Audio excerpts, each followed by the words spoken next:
Good afternoon, dear students. It is my pleasure to welcome you to today's English program.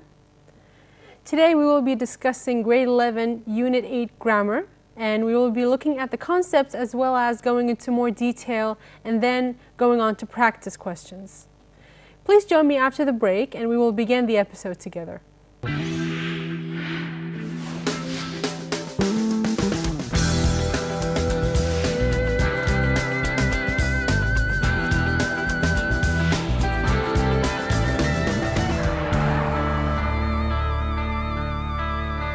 Welcome back, students. As I said before the break, today we will be discussing Unit 8 Grammar, which is Lesson 4 for grade 11 students. So without further ado, let us begin our lesson. Now, the grammar for today are three parts. Number one is reported speech, as you can see on the screen.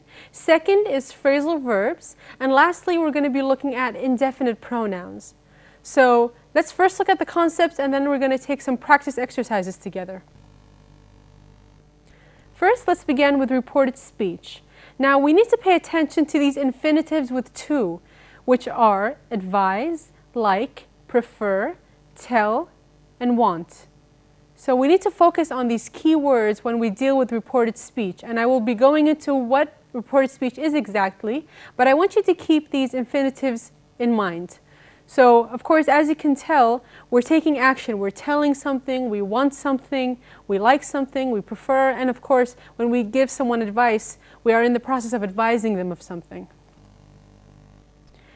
Now, for English statements, we have four kinds. The first, of course, is declarative, which is you declare something or you state something. Exclamatory, which means that it's said in an excited way, so it has an exclamation mark at the end. So you are saying something that is of vital importance. Next, we have imperative, which is of course something that is very important or crucial. And lastly, interrogative, which is a question. You are asking a question, you are interrogating someone because you want to know something. And of course, as I just explained, declarative is more of a statement, exclamation, and imperative, we look for advice, commanding, requesting. We are giving instructions, we are letting people know something or giving them instructions to do something. And as I said, interrogative is a question. So that is a bit of a review of what I said. So let's look at some highlighted statements that I want you to focus on very well and keep what I just said in mind. The declarative, the imperative, the statements. I want you to tell me what type of statements they are based on what I just explained to you. So these are the statements. Number one is make family rules about TV and stick to them. Set limits on TV viewing time. Don't turn the TV on. And don't switch to another channel. So what can you tell about the way in which these sentences are structured? What is being given here? Obviously, if you look at just the verbs that are given at the very beginning of these statements, make, set, don't turn, and don't switch. So obviously we are giving instructions, we are giving commands. So they are imperative statements based on, of course, the concept that we just took together. Now let's move on to reporting instructions. What changes can you see when reporting instructions? Keep this question in mind as we move forward with the lesson. Now, instructions for completing affirmative actions, which are positive actions, they are of course instructions that you need to have in the back of your mind when solving exercises. So first we have of course direct speech, which is speech that is not impeded, speech that is very direct, very straightforward. So if I say to Umar, tune in to TV 2, I am giving him a command, I am saying something to him to, of course, in this case, to tune in to TV 2. So I'm giving him a direct speech.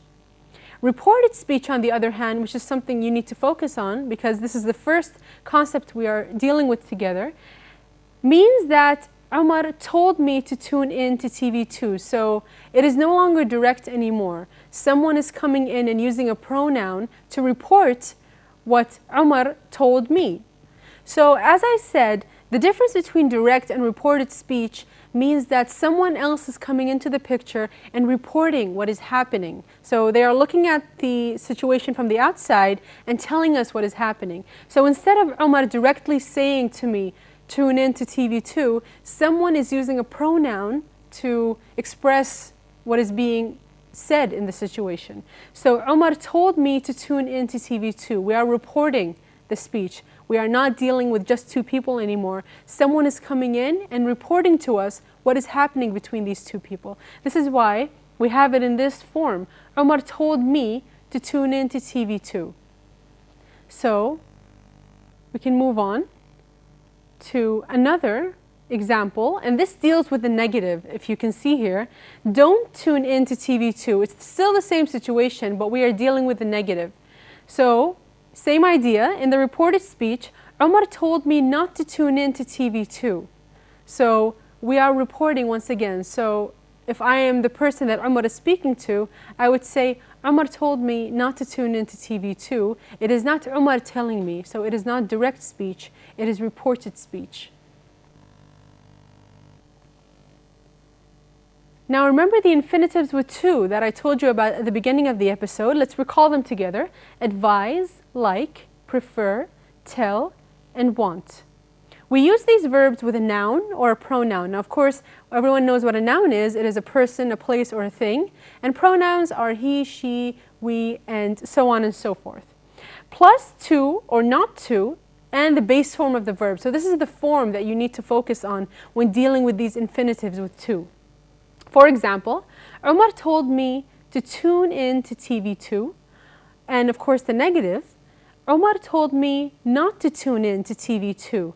And if you notice the highlighted words, you will see that we begin with the noun, which is me, and then to or not to, and then the base form of the verb, which is tune. Now I'd like to move into some practice exercises based on the concepts we have been taking together. So let us move to the first one. I would like you to correct the underlined mistake in each sentence. Now I advise you to have a piece of paper and a pen handy to solve these exercises with me as I move along. The first question, my teacher wanted me to not leave the class without permission. Now to not is a mistake, and what we want to do is correct the mistake in this sentence.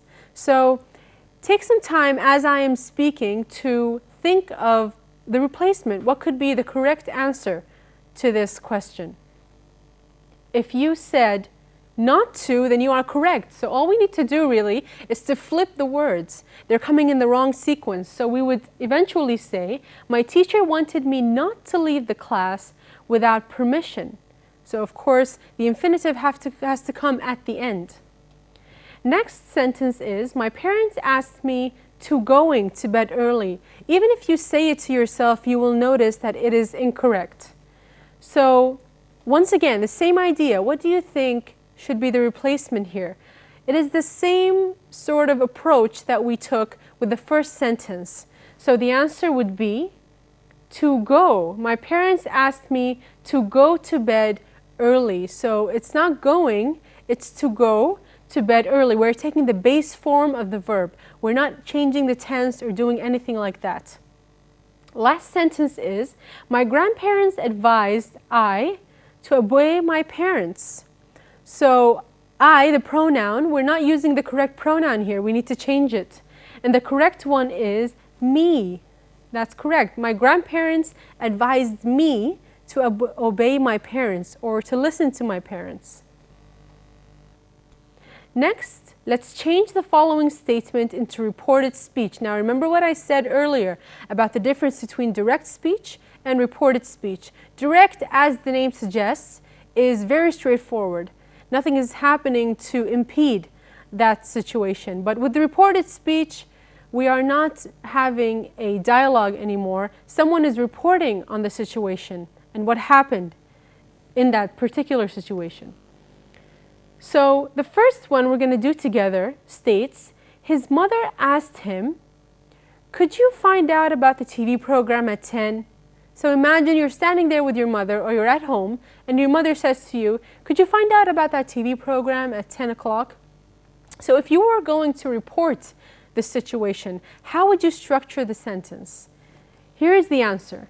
His mother asked him to find out about the TV program at 10 o'clock, of course, a.m. or p.m., depending on the time of day.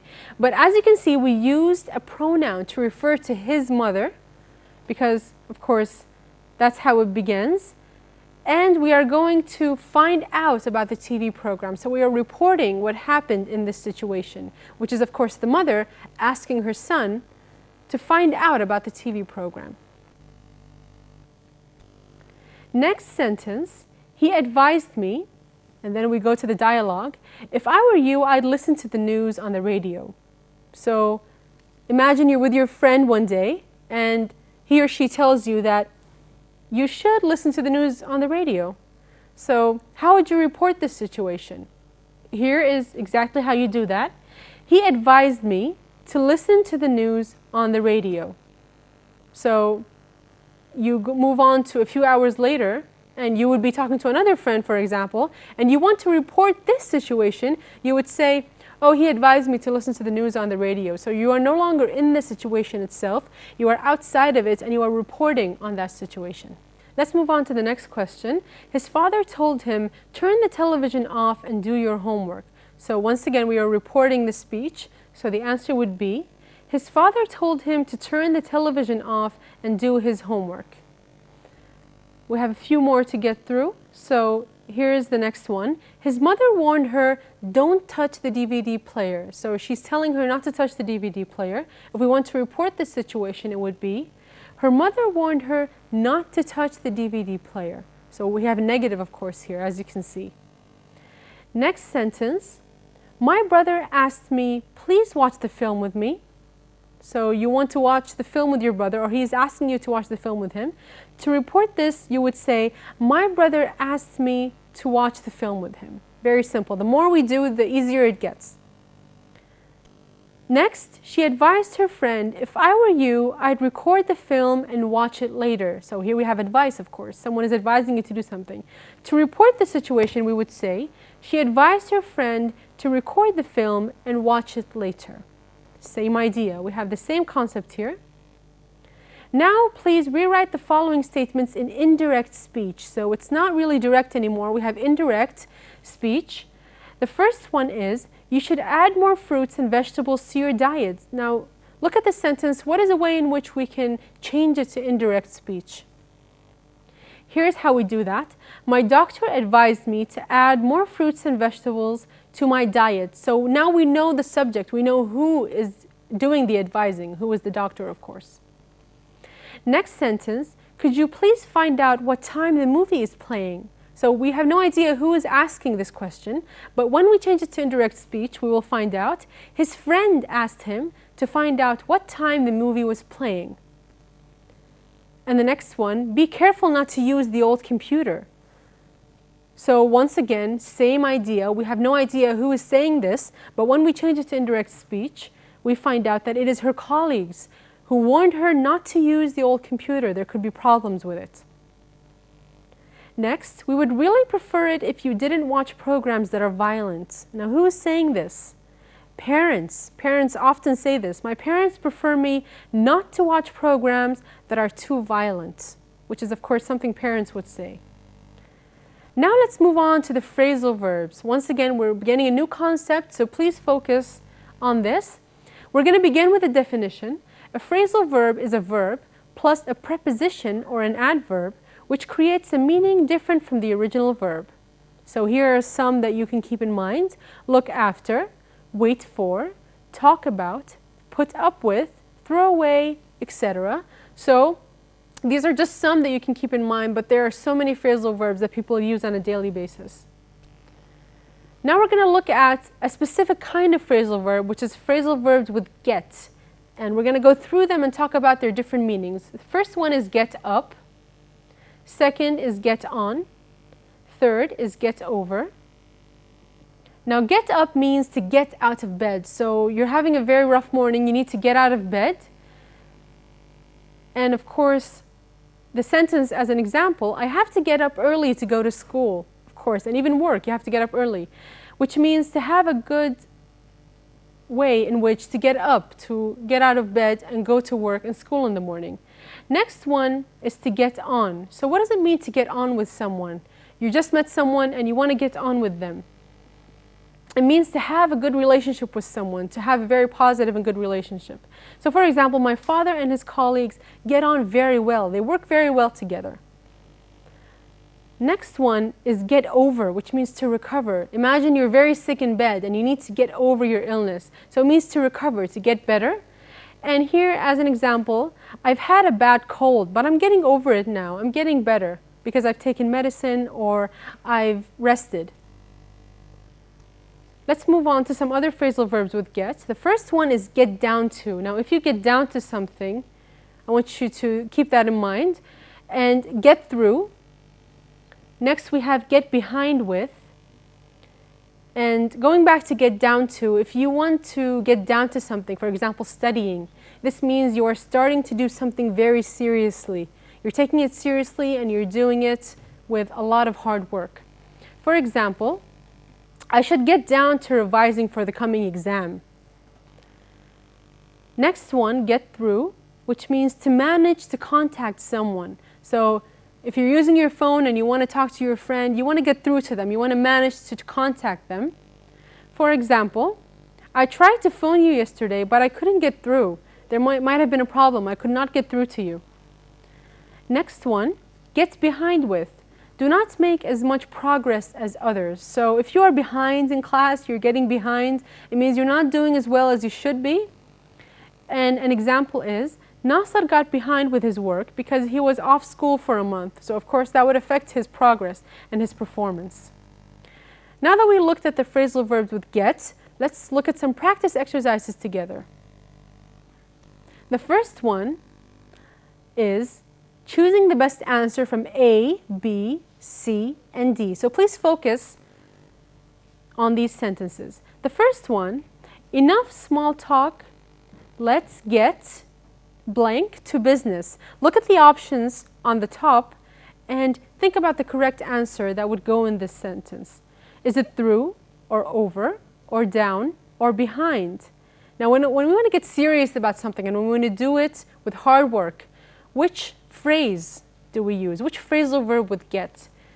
Exactly, down. You want to get down to business. You want to get serious and work hard. Next one, you will get blank, the illness, more quickly if you relax.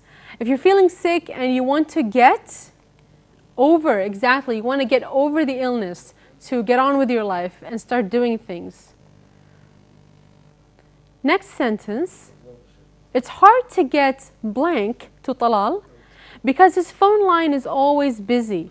So using a phone, even if it's just any messaging service, and you want to manage to contact someone. Which phrasal verb is this? Exactly, through. You want to get through to someone. You want to be able to contact them and speak with them. Next sentence, it's important that you get blank with your colleagues. So if you're working with people every day, it is crucial that you get on with your colleagues, that you have a very good working relationship with them.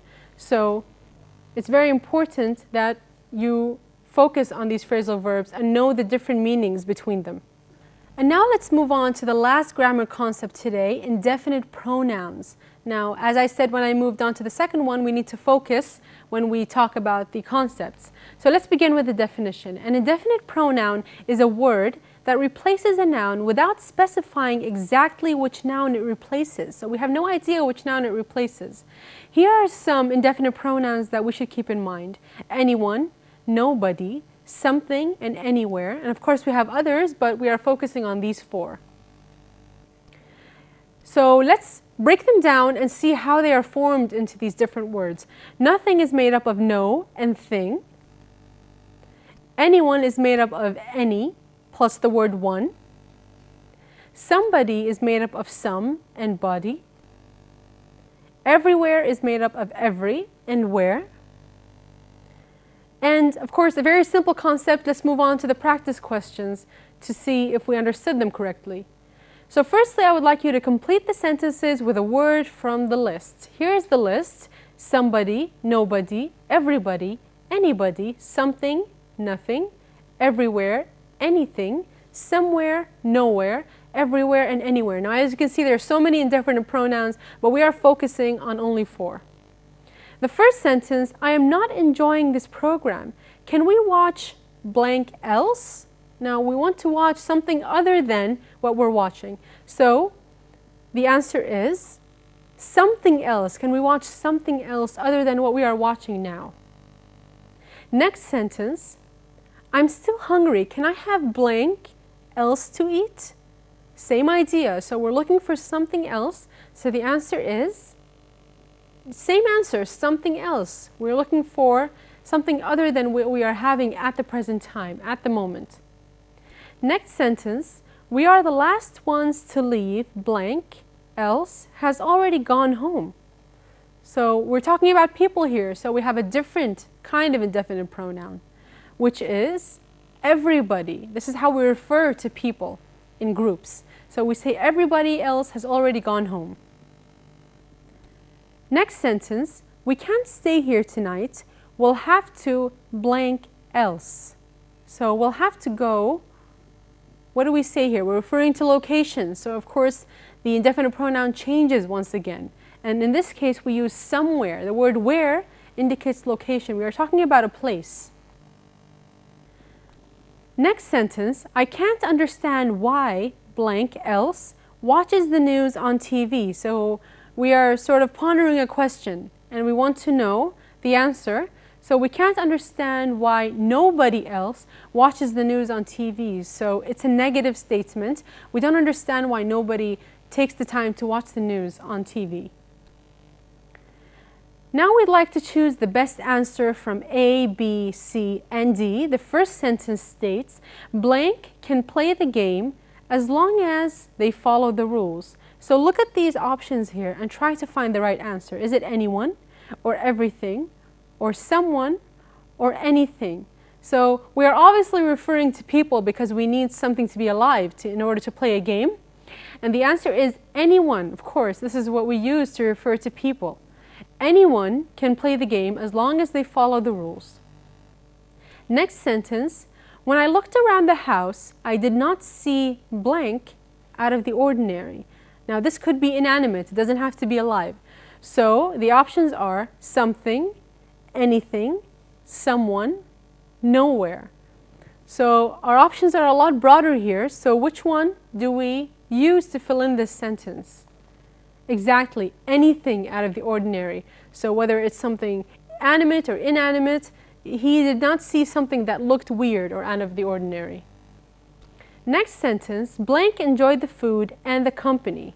And the options are anyone, everyone, everything, and anything. Once again, these are animate things, so it would have to be alive. So who would enjoy the food? Focus on the indefinite pronouns that refer to animate objects.